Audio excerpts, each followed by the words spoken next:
Nous sommes à l'université de Niamey à la faculté des lettres et des sciences humaines. Les deux étudiants Mahmoud Tal Maïga et Sanda Mansour se prononcent le 3 août 1960. C'est depuis le primaire on nous disait que la date c'est la date de l'indépendance, que voilà le Djora Hamani était le premier président. Bon, l'histoire, je ne la connaissais pas parce que à ce temps-là, je ne suis même pas né. La vraie histoire ne leur a pas été enseignée. Sanda Mansour s'interroge. Pourquoi nous apprendre des choses sur l'Europe, sur les bombes nucléaires? Tout ça, ça ne nous concerne pas. Il y a eu des mouvements, il y a eu beaucoup de mouvements politiques, il y a eu des mouvements syndicaux, on sait, qui ont vraiment amené la démocratie, qui nous ont permis aussi d'avoir cette indépendance. Pour Bana Ibrahim, l'histoire leur a tout simplement été cachée par le parti RDA, à l'époque au pouvoir.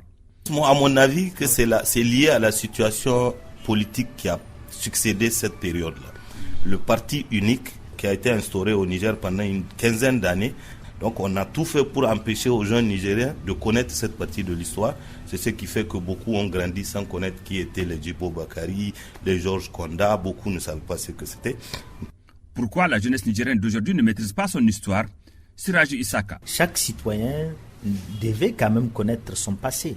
Le jeune aujourd'hui, on comprend un peu, c'est le chômage, c'est la pauvreté, c'est le manque de travail qui font que souvent les jeunes ne s'intéressent pas à connaître leur passé.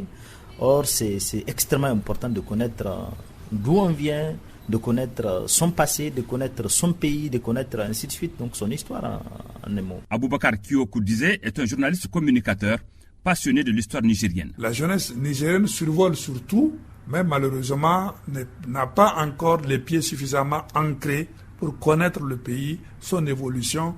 Le Niger a été un véritable laboratoire.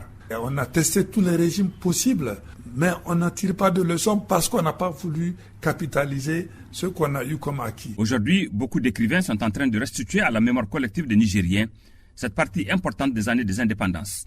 Moussa Kaka, Niamey, RFI.